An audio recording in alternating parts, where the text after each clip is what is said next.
Hello and welcome to Good Evening Britain, a Force for Good's weekly show coming to you live from our studios here in the heart of the great British city of Glasgow, with me, your host, Alistair McConnachie, broadcasting throughout the United Kingdom and around the world on all our digital platforms, bringing you quality pro-UK comment and analysis every Wednesday from 7 until 8 p.m. We'll be here on YouTube, on Facebook, on Twitter, and also on TikTok. Please do tell us where you're viewing from and give us your good wishes, and we will give you a shout out. Good evening to Debbie, who's straight in. Good evening, everyone. And to Adam. Hello, everyone. United as one, divided by none, says Adam. And we entirely concur with that sentiment, Adam. Catherine says, good evening, everyone. Alan Dawes says, good evening, all. And good evening also to Aaron viewing from Birmingham on TikTok. Thanks very much, folks. Please do share this. Adam asks, did you know the Alba Party have a rip-off of the wee book for the Union called the Wee Alba Book? I did say that the Nationalists would make a wee book rip-off like that. Well, what can you expect, Adam? I look forward to seeing that wee book one day. Hopefully, if somebody's got one, they can send it to me, and we can bust all the Indy Myths that no doubt it will be promulgating. And good evening to Stephen from wet and dreary Aberdeenshire. Well, this evening we are got quite a few things to talk about, actually, and we're going to start by one of these things that, you know, some Scottish nationalists, unfortunately, they like to think that, and I'll be talking about that flag in a moment, by the way. I'll be talking about that flag in a moment. But some Scottish nationalists, they like to think that the Scots are somehow have got a much more live and let live attitude than the rest of the United Kingdom. But of course, most of us know that's not the case. We're very much of a muchness throughout the United Kingdom these days, and perhaps we always have been. But the SNP are so obvious in their sort of authoritarianism that it really does beg a belief. I mean, last year we were campaigning strongly against the so-called hate crime bill, which was essentially criminalising thought, and which has been passed, unfortunately, and which criminalises thought even around your own dinner table. And we were pointing out the absolute how that just went against the entire principles of the Enlightenment, and of course the Scottish Enlightenment, which was a big thing here in Scotland, which transformed the modern world. You know, free-thinking Scots are responsible for along with much of the rest of Britain, for the entire idea of freedom of speech, debate, and inquiry. But all of that is being cut down now across the board. And it just occurred to us, this is a good example. Huge backlash over SNP plan to claim Henry VIII crisis powers. Now, this was reported in the Times newspaper this week. And what's meant by that? Well, Henry VIII powers is the constitutional term that's given to a law which says that the cabinet, the executive, that is the people who are running the country, that they can make laws without recourse to Parliament. They can pass laws and they don't need to ask for Parliament's permission. And sometimes you can get a law which will have a Henry VIII clause in it, which means that in a certain circumstance, the executive, which is to say Nicola Sturgeon, John Swinney, and the rest of their so-called cabinet, that they can actually enforce certain elements of that without having to even say that they're going to do it to Parliament. It says here, Henry VIII's powers were named after the proclamations by the Crown Act that empowered the King to make law without reference to what was then the English Parliament in 1539. So there is a law called the Coronavirus Recovery and Reform Scotland Bill, and it has a Henry VIII clause in it, and it says essentially that the people in charge of the Scottish Parliament, the Cabinet, the Executive, will be able to pass certain legislation without taking it in front of Holyrood. And this was opened up to public consultation. What does the public think of this? And 4,000 responses from organisations and individuals were received to this consultation by the Scottish Parliament's COVID Recovery Committee. And of those 4,000, 90% of them were against. 90% of them were against these Henry VIII powers being enforced in this bill.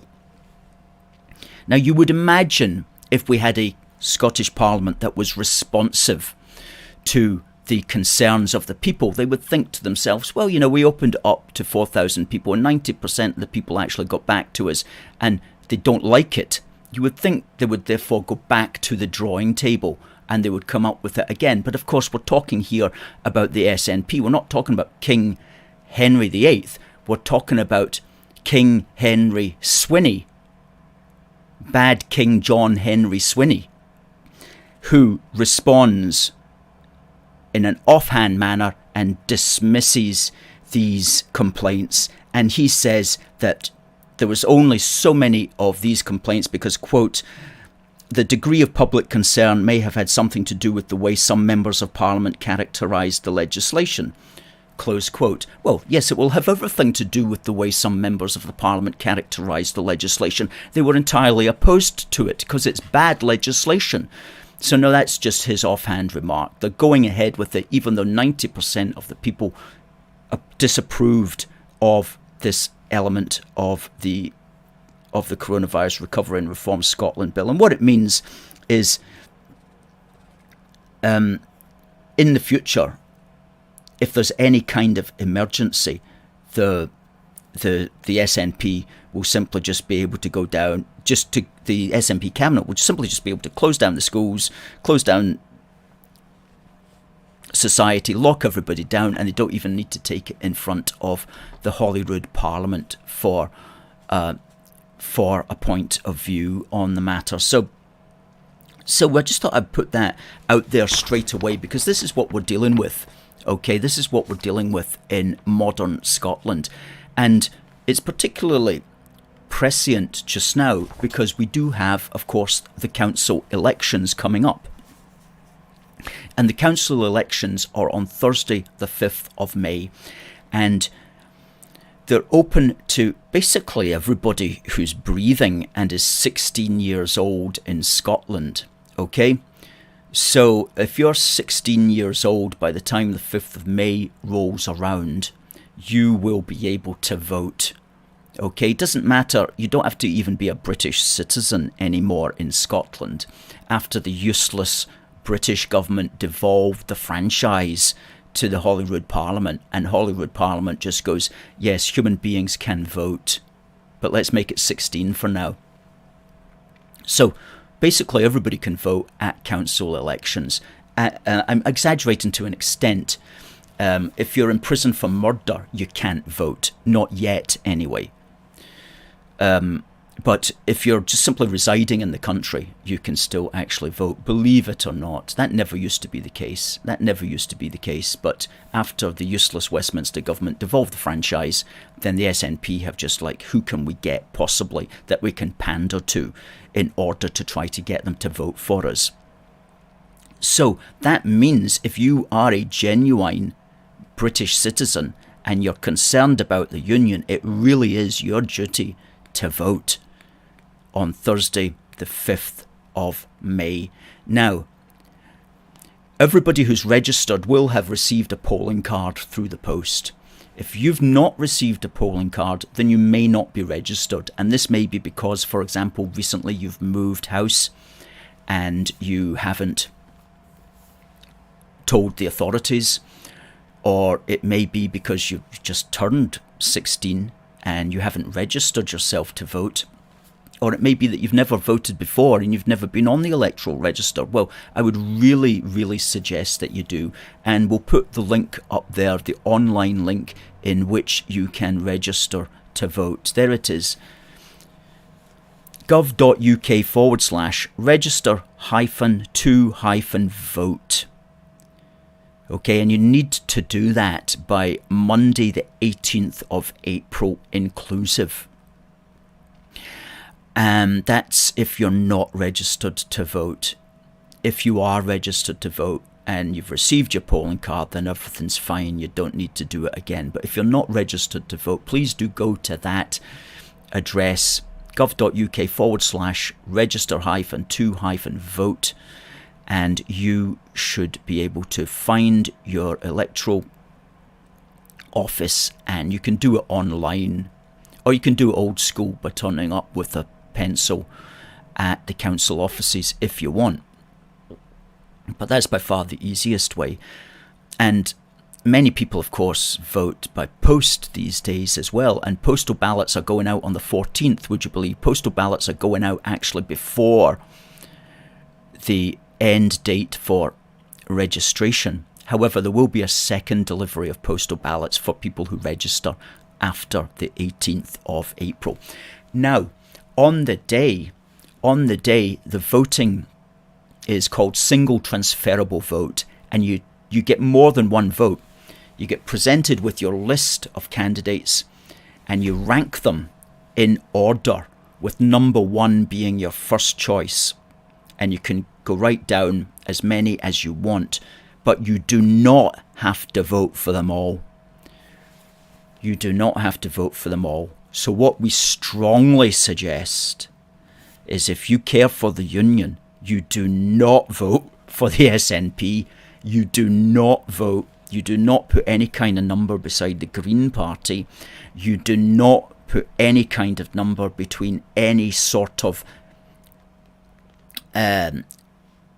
you do not put any number beside the Alba Party. So you're not voting SNP, you're not voting Green, you're not voting Alba. And be very cautious of somebody who's standing as an individual, as an independent candidate, as John Smith, because you don't know John Smith from Adam. And Adam might be a Scottish nationalist. So don't vote for an independent candidate, somebody who's just standing there under their own name, unless you happen to know that person and to know that he or she is a good egg. So we would very highly caution against voting for anybody that you don't know who they are.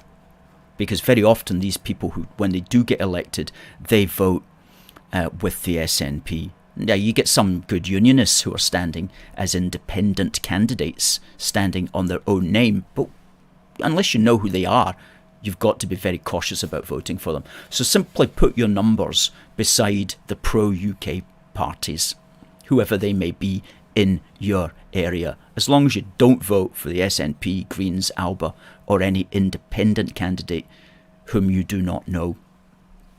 So that's our advice, but definitely get registered and please do vote. Get out there, because remember, the SNP is relying upon your apathy. The SNP is relying upon your apathy. And there are vast areas of the central belt of Scotland which should not have the number of SNP candidates which they've got, but they've only got them because so many of our people, so many pro-UK people, don't bother to go and vote. So please, just this once, do make the effort to vote at the Scottish Council elections on Thursday, the 5th of May, and register. If you're not registered to vote, you can do it up until Monday, the 18th of April. Okay.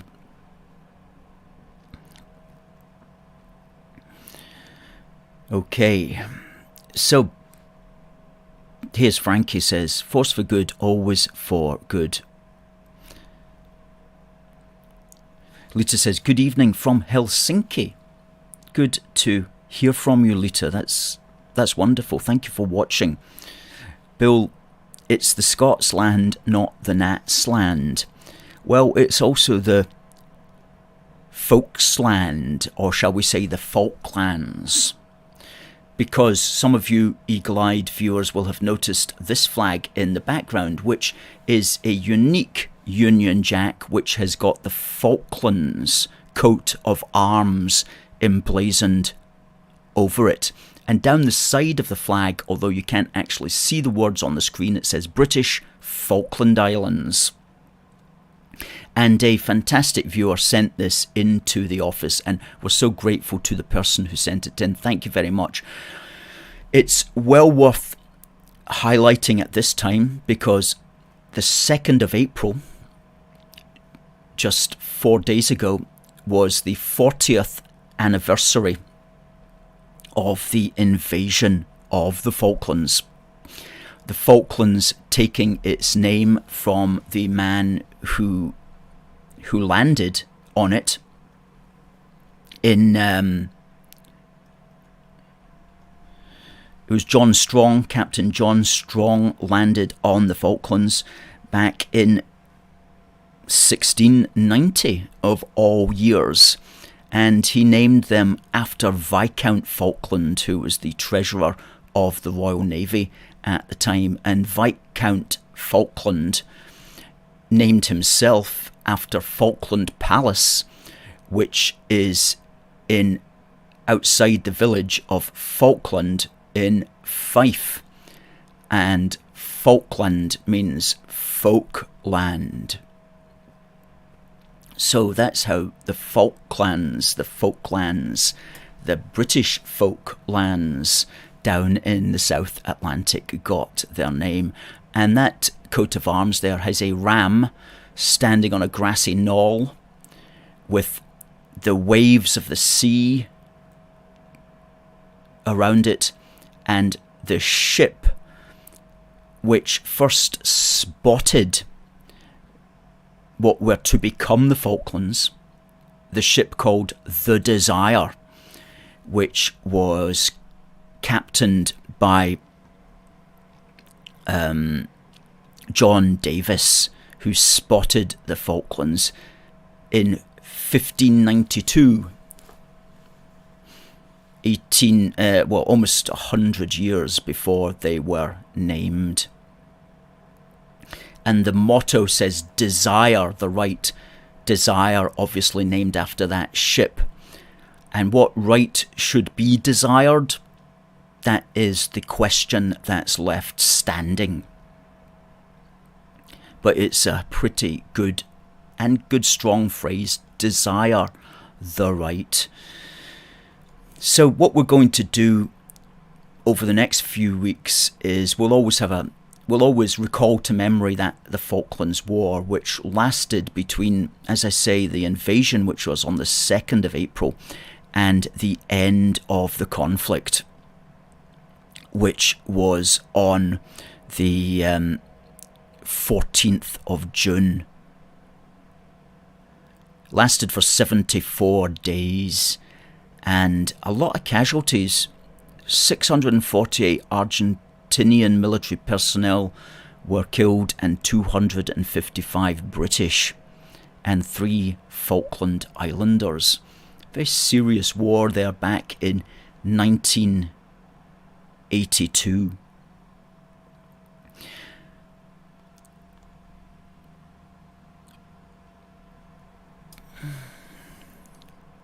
Alan says, good evening, hope you're good. We absolutely are. Kenny, hi to Kenny.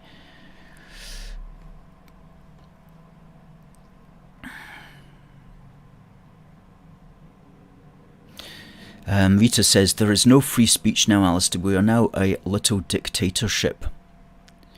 That's what it seems like. That's what it seems like. Adam says that the SNP made an advert which was made to stoke hatred on the Tories. Could we watch and react to it to see the irony of the advert? Do you know, I haven't seen that advert. I heard of it. But the Tories responded, well, I don't know if they responded directly to that advert, but they put out a really good poster. And, you know, we've got to say, we're not party political. We don't support any particular party.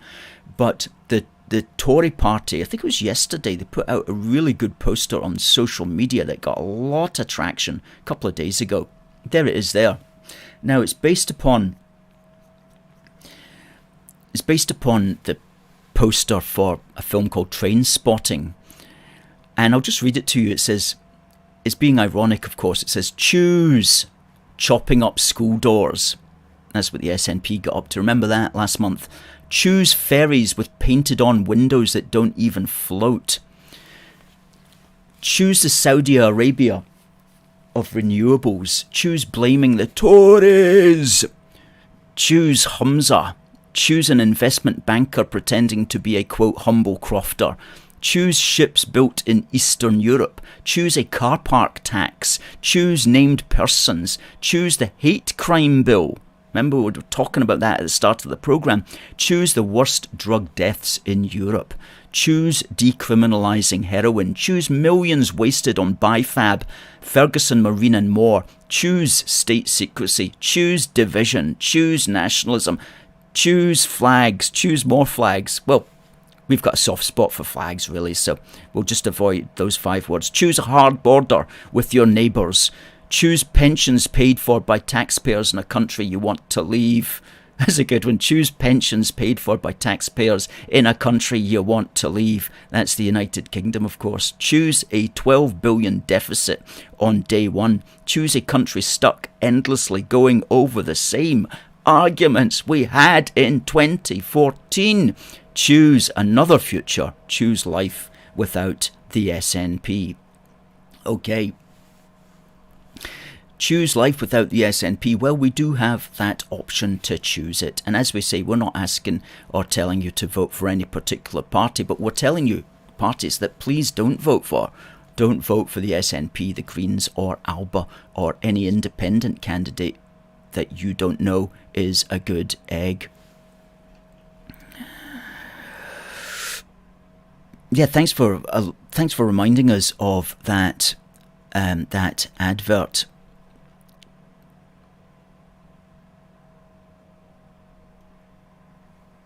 Pauline says devolved government should only have limited powers, and it's time Westminster reeled the SNP in. That's right. It's a devolved parliament. It's not an independent parliament, so its powers are naturally limited. And too many Scottish nationalists and supporters seem to think that it's meant to be a parliament with all these full powers, and that somehow it's being held back by Westminster. But that's not the correct way to conceive it. The correct way to conceive it is as a branch, essentially, of the British Parliament. It's a creation of the British Parliament. All the devolved bodies are creations of the British Parliament. And we made this point in our magazine Do More Together when we wrote about understanding devolution. And we detailed how it's meant to work and what its point was, and how it could potentially work if you understood that point, but how unfortunately it has ended up. Because what it is a devolved structure in a vertical relationship with its mother parliament. But the way it's ended up, because the way that the SNP have wanted to promote it, is that somehow we've now got equal structures all in competition with each other, almost to the point that you forget about the little British Parliament over here. But that's the way it's meant to work. As we say, vertical relationship with executive bodies, but it's turned into some kind of fake horizontal relationship with governments, which are presumed to be virtually equal to each other. That's not the way that it was ever meant to work, and it can't work within that context, because that context is not devolution. That context is slow separation. As we say here, devolution is British state power exercised by subsidiary arms of the British political body. Holyrood, Cardiff and Stormont are arms of the British political body, intimately connected and intended to be for the overall health and assistance of the body. Holyrood is properly understood as a British institution in Scotland which is exercising powers which have flown down from the central collective parliament, which itself represents every single person and all parts in our United Kingdom, to which we elect people from all over the United Kingdom to represent people from all over the United Kingdom in one collective body. That's the theory. At least. That's the theory, at least. And that's what we were told would happen. But once it was established, once the parliaments were established, there was precious little thought given into how to make that a reality. So we've tried to give some thought to how to make that a reality. And we published it in our magazine here, Do More Together. And you can find the link for that in the comments on our Twitter and also on Facebook and on YouTube. And it's only a £5. And this sort of thing's 40 pages and it's 102 ways to keep the UK united. It's a great work. Buy 2 copies. It's only a £5. Buy 2 copies and send one to your MP or your MSP. Good. Well, it's time now. It's time now for our On This Day in British History. On this day in British history, it was on the 6th of April in 1320. 702 years ago, that the Declaration of Arbroath, was signed and sealed. And what was the Declaration of Arbroath? Well, that was a document that was signed by the Scottish, or signed by certain members of the Scottish nobility at the time, and it was delivered to the Pope from Arbroath Abbey, and it was intended to persuade him of 3 things. It was intended to persuade him of, firstly to recognise Scotland as a separate kingdom in and of itself, rather than as a feudal land controlled by King Edward II of England. And it spoke about Scotland being a separate kingdom. It didn't talk about independence or use any of those kind of words, because that wasn't the political thinking at the time. Back then, these places that we now call nations thought of themselves as kingdoms before they thought of themselves particularly as separate nations. So it was to get the Pope to recognise Scotland as a separate kingdom, with Robert the Bruce as the rightful king of the day, and to tell Edward II to leave Scotland alone. Okay, so it was an appeal to the Pope. And people may say, well, why is that important today?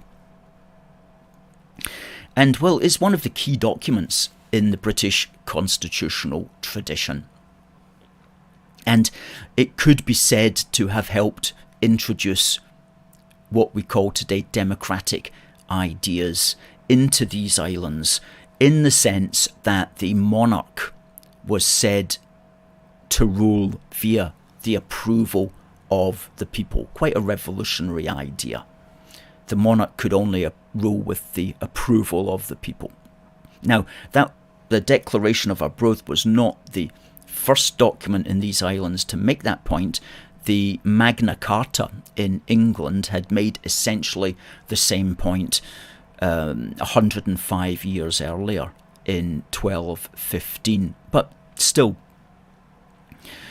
it was reiterating that point, which today is considered one of the key democratic principles of the Western world.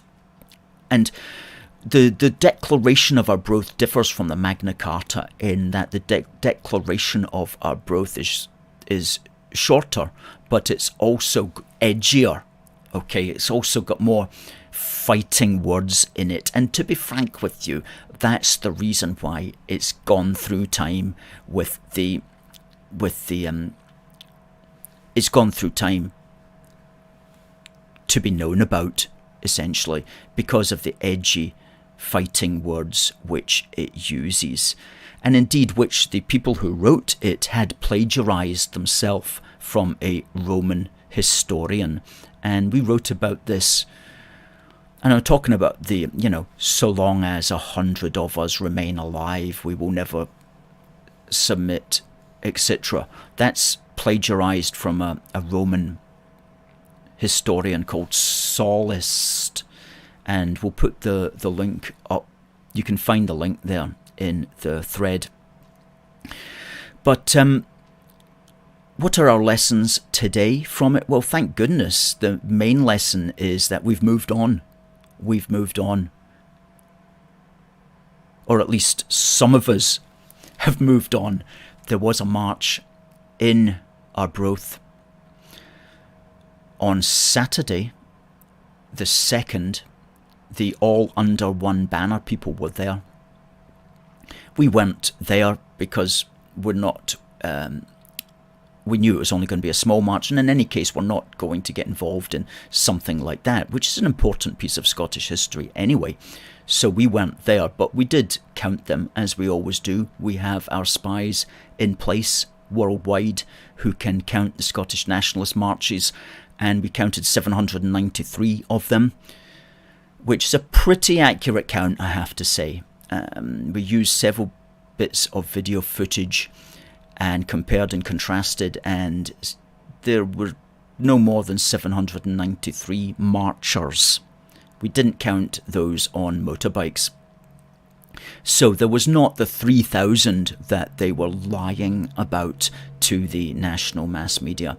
And we did publicise that figure of 793 marching in Arbroath on Saturday the 2nd. Anyway, back to the lessons for us today. Firstly, the Declaration reminds us to be grateful that Scotland and England have indeed moved on and are no longer at war. And to be grateful to the Union for bringing us to that position. It reminds us how far we have come. It's the union of Scotland and England which has moved us beyond physical conflict. It reminds us that the Union has ensured we can be Scottish and British together, and where there is war, there is now peace. Thanks to the regal and political unions through time. Unions which have created much positive social and cultural interaction. And talking of regal unions, of course, the present royal family are directly descended from Robert the Bruce. And I have a book here called Royal Scotland.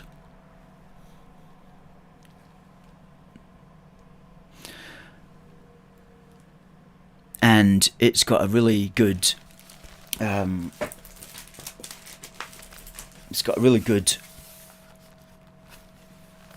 family tree here, where it details Robert the Bruce right down to Prince William and the direct line of descent from Robert the Bruce. And we've actually got that family tree in the article that we wrote. So today, the direct descendant of Robert the Bruce is in fact Her Majesty the Queen, whose 70th Jubilee, 70 years on the British throne this year we celebrate. And I was talking about cultural unions as well. The famous statue of Robert the Bruce at Bannockburn, that was sculpted by a famous English sculptor, Charles Pilkington Jackson. So thankfully we've moved on, and the union has brought us to social and cultural integration. And even back in those days we were socially and culturally integrated to an extent, because I'll tell you an interesting point about the Arbroath Abbey. It was founded in 1178 by King William the Lion, the Scots king William the Lion, and he consecrated it with a dedication to the Archbishop of Canterbury, who was the late Thomas à Becket, and who had been murdered by followers of Henry II about 8 years earlier.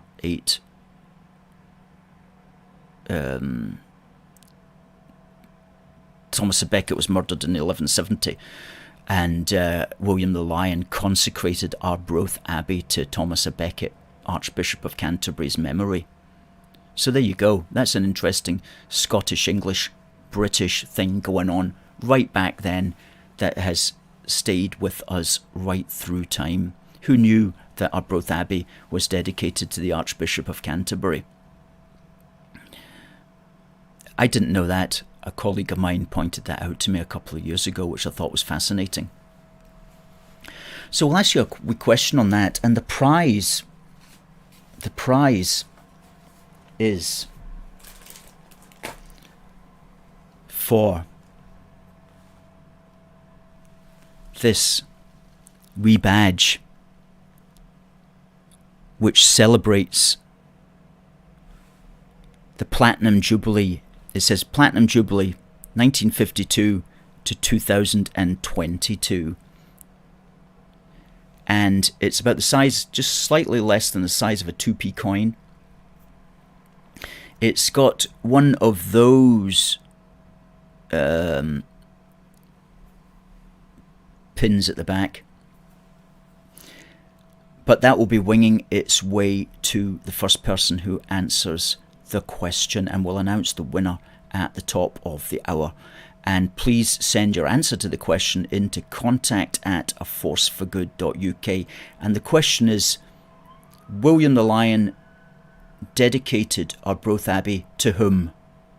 To whom is Arbroath Abbey dedicated? And you can give us the person's name or the person's title. To whom did William the Lion dedicate Arbroath Abbey? Send your answer please to contact@aforceforgood.uk. And there's Arbroath Abbey right there. There's Arbroath Abbey in its present state, that is. Good, okay.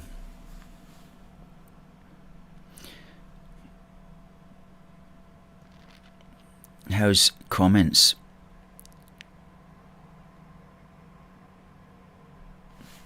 Let's see do we have any comments on TikTok? Unionists of Wales says, hello from Wales. Good to see you.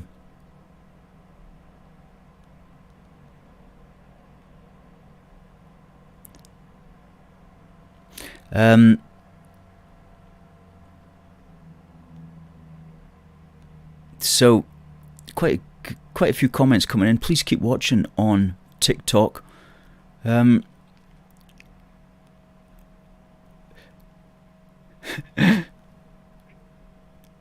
Good, okay.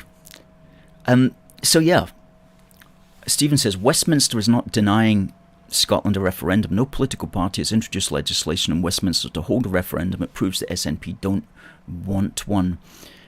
They don't want one, but they want to keep pretending that they want one because it's a good way to keep their followers hoping that just one more step and it'll all happen. So she's in quite a good position, as she knows she's not going to get one, but she can keep promoting one, keep pushing for the idea of one, and thereby keep her followers in line and interested and hopeful.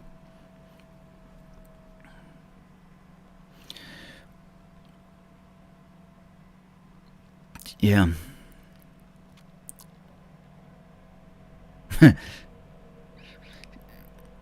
Well, Rita's talking about the how Robert the Bruce is a direct descendant of the Queen, or rather the Queen is a direct descendant of Robert the Bruce. And we will certainly try to get it out, because that brings us to the next point. What we're going to be doing is, because it's the 70th Platinum Jubilee of the Queen, we're going to produce a special Union Heart, which is our magazine, and we'll have that produced for the month of June. It'll be the summer issue, and it will be dedicated entirely to Scotland and the monarchy, celebrating the monarchy in Scotland and celebrating Her Majesty the Queen in Scotland. And it will just be probably just an 8 or 12 pager, but we'll produce it in such a volume that we'll be able to give it out for free at our street stalls, because when we produce something that's a considerable magazine, such as a 20 pager or a 40 pager, such as this 20 page Union Heart, which is our history 10 years strong, when we produce that, we need to then sell these, because there's considerable expense involved. But if we get a big run of, say, an 8 page magazine or a 12 page magazine, we can usually give those away in bulk for free at our street stalls to everybody, to the scores and hundreds of people who come to our street stalls through the year. So that's what we're going to do. That's how we're going to get that out there. And we'll have an entire page, Rita, which will demonstrate, which will have that family tree on it, and which will demonstrate the direct descent of Her Majesty the Queen from Robert the Bruce. And that'll be one of the pages. And there'll be other pages, of course, which will be dealing with issues related to the monarchy and Scotland. And that's a good way to celebrate the Queen's 70th here in Scotland. So if you'd like to help us to do that, please do become a Union supporter, because we totally depend so much upon the people who are keeping us going month to month with their donations. And you'll find the link to being a Union supporter there, and we'll also just put up that banner there. Union supporters, go to that, and you can become one, and you can help us get the word out. And I know, Rita, you're doing your best at the moment, and you're a great help and a great asset to us, so thank you for that. We'll just keep that running as a ticker there for a moment.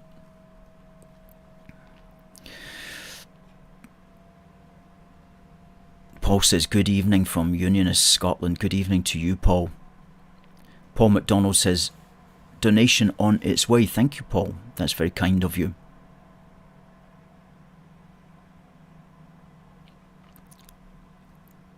Rita says she can't wait for the magazine. Good. Good. So, yes, I've asked the question, haven't I? Yeah. Well, Stephen says that he read this week that 1 million Scots have not filled in the census. Oh, man. That's incredible if that's the case. Wow. We filled in the census here. It is a legal requirement, I would remind everybody to do. But who hasn't filled it in? Don't tell us. Don't want to get anybody into trouble.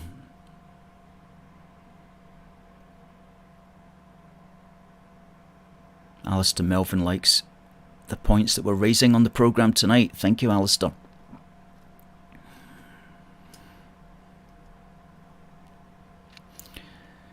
Yeah. Okay. Well, how are we going? We've got time for Busting Indy Myths. Busting Indy Myths, this is a good one.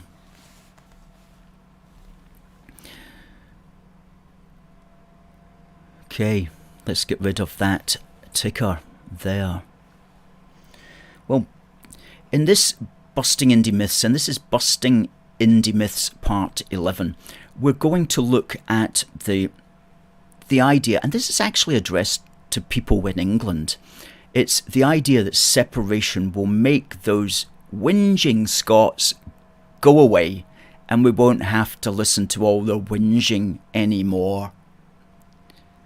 And why is that an Indy myth? Because it encourages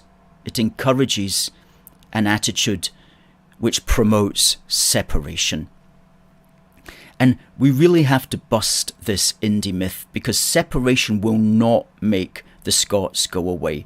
Separation will only increase the divide. Separation will increase the Scots-English divide. It will not heal it.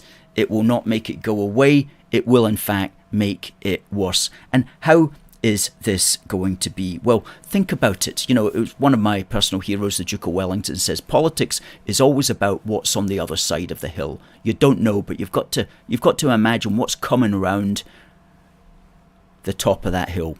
Okay? And imagine if, God forbid, there were separation. Okay? What's then going to happen to what's called the UK Parliament at the moment? You wouldn't actually have a rest of the UK. You wouldn't even have a remainder of the UK. You would have a remnant of the UK, which would very quickly collapse in on itself, because Northern Ireland is going to find itself in trouble, and then Wales is going to think, well, if Scotland and England can't hold it together, why should little old Wales bother with the effort? So very quickly, what's left of the so-called British Parliament in Westminster will rapidly, and by necessity really in many ways, turn into just an overwhelmingly English Parliament. And if it didn't do that, then there would be a huge demand for a separate English Parliament. And then you would have two parliaments in England. You would have an English Parliament, and then you would have what remained of the Westminster, formerly Union Parliament. And that would become an absolute shadow of itself, because the English Parliament would overwhelm it in power and authority. And so, remember, Scotland's still going to be here, and there's still going to be an awful lot going on in these islands, and so the SNP is just going to turn its attention from moaning about Westminster to moaning about the English Parliament, wherever that's based. And the idea that the SNP is going to go, oh, we've got independence now, what we'll do is we'll just sit back and we'll get on well with all these people in England, that's imagining that the SNP demand for separation is based on reason. That's imagining it's based on rationality. No, it's not. To a very large extent, the SNP demand for separation is based too often on simple scapegoating. You know, scapegoating. Oh, that we messed that up. Who's to blame? Oh, it's these blooming English. They're to blame. If only they hadn't done this. If only they hadn't done that. And so that's what it's like just now. So imagine what it would be like under separation. Oh, we can't reach our potential because the English have done this, or the English Parliament has set this at too high a level, or this isn't fair, or whatever. So on and so forth. There's always going to be something that they'll complain about. So separation is not going to make the Scottish issue go away. You're going to keep hearing about it. And of course, the anti-English media, which is basically the London media, they're going to continue to love the Scottish moaners. They're going to continue to highlight them. They're still going to be shoving these people into your faces on television and radio all the time. So it's not like you can get away from it, I'm afraid to say. All we can really do is think, how is it best that we can all rub along here in our United Kingdom? How is it best that the union itself is not perfect, but we can best rub along together within a union?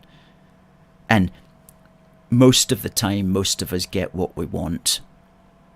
But outside of a union, we're just going to be like squabbling cats in a bag. And this is the thing that we're always pointing out, you know. Politics isn't perfect. There is no perfect answer to absolutely everything. The best that we can do is concentrate on, as we always say, on the big British picture. We have more in common than what divides us, and it makes sense for our political institutions to reflect that fact. And so long as you work from that presumption, then you're not really going to go too far wrong. But it's when you start thinking that there's too many things that divide us, that we can't possibly find agreement. Well, once you go down that route, then there's really no answer other than just perpetual conflict. So, the union relationship may not be perfect, but let's realise the dangers of removing us all, Scotland, England, Northern Ireland and Wales, from the big British pond where we can all swim around together and we can rub along together, or we can swim around each other, but we can generally get on in the big British pond. And so politically, this means working constantly to promote the values of solidarity, not separation, the values of unity, not division, and to appreciate and teach about the benefits and the values of our common inheritance. That which we have inherited together over these hundreds and thousands of years here in our shared United Kingdom. Thus ends Busting Indy Myths, Part 11. And we'll bring all these together into a written work in the fullness of time, as James VI, who created that flag, liked to say, in the fullness of time.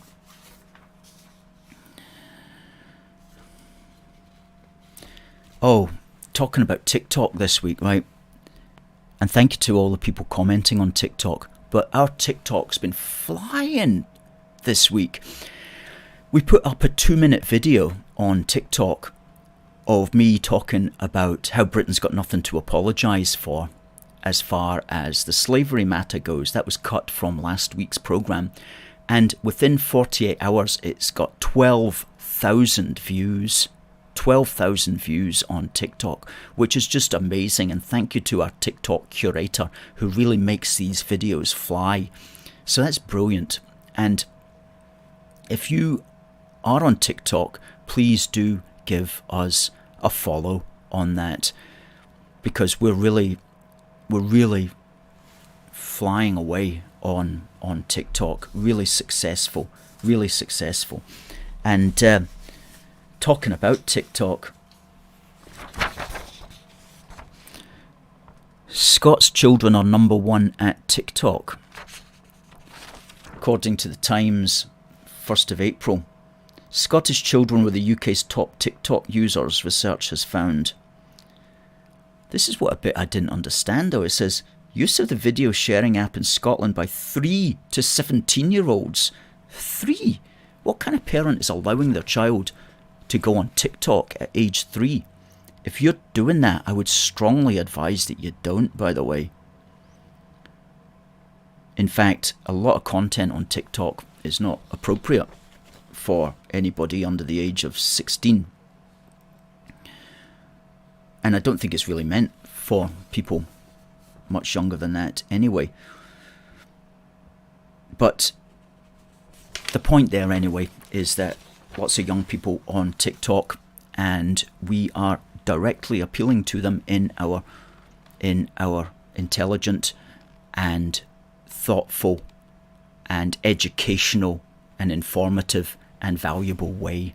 So please do help us, because we need to keep our TikTok curator concentrating on that. We have a good team here, and for that we do need your help. So please do drop a donation to us or become a union supporter if you can.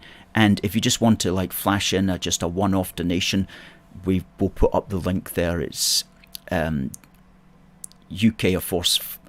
No, it's not. It's a forceforgood.uk/donate to.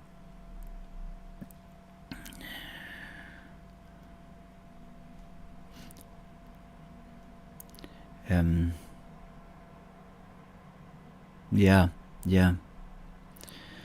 So.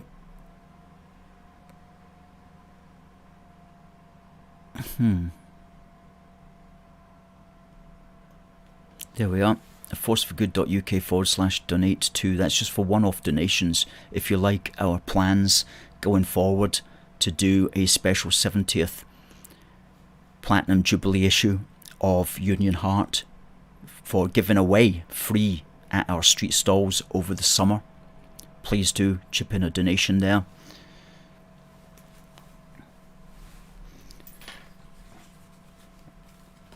And of course,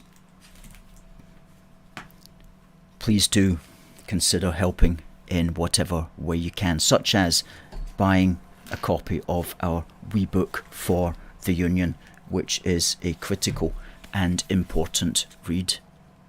Very educational read. Very educational, a wee book for the Union.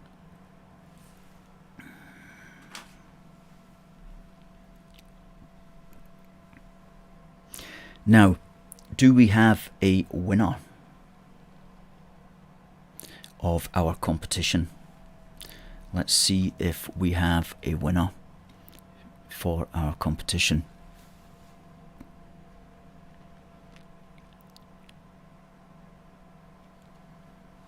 Debbie. Fantastic. Great stuff, Debbie. That's on the way to you. Tomorrow morning we'll send you that.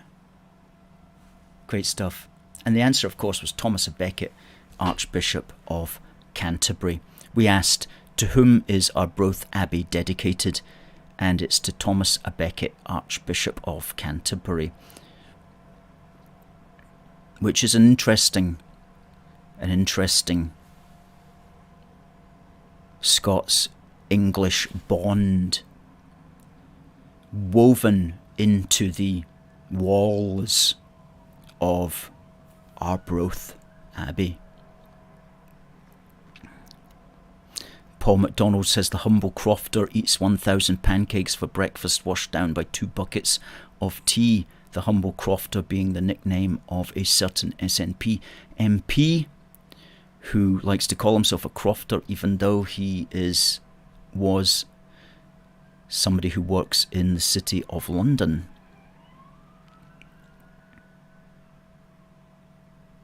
Adam asked, do we know that the presiding officer at Holyrood is a Green? Yes, we do. We do, I'm afraid to say.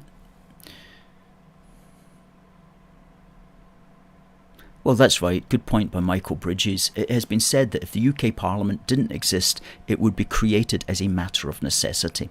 If we separated, Scotland would still rely on joint endeavours. That's right. It would just be the joint endeavours would be an awful lot harder. Rita says, we haven't got TikTok. Can we see it anywhere else? Well, most of the videos, well, many of the videos that we put up on TikTok, we also put up on our Facebook page. The small 2-minute videos, the 1-minute videos, those ones that we cut, we very often just put them up also on our Twitter and YouTube and Facebook pages. And our YouTube channel really does deserve far more views than it has. Our YouTube channel is youtube.com/UK A Force for Good. Folks, it's the top of the hour. It's the top of the hour. Catherine says, congratulations, Debbie. And Alan says, well done, Debbie.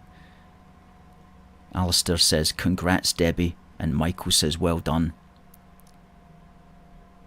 Frankie says, congratulations, Debbie. And Debbie says, woohoo. Good stuff.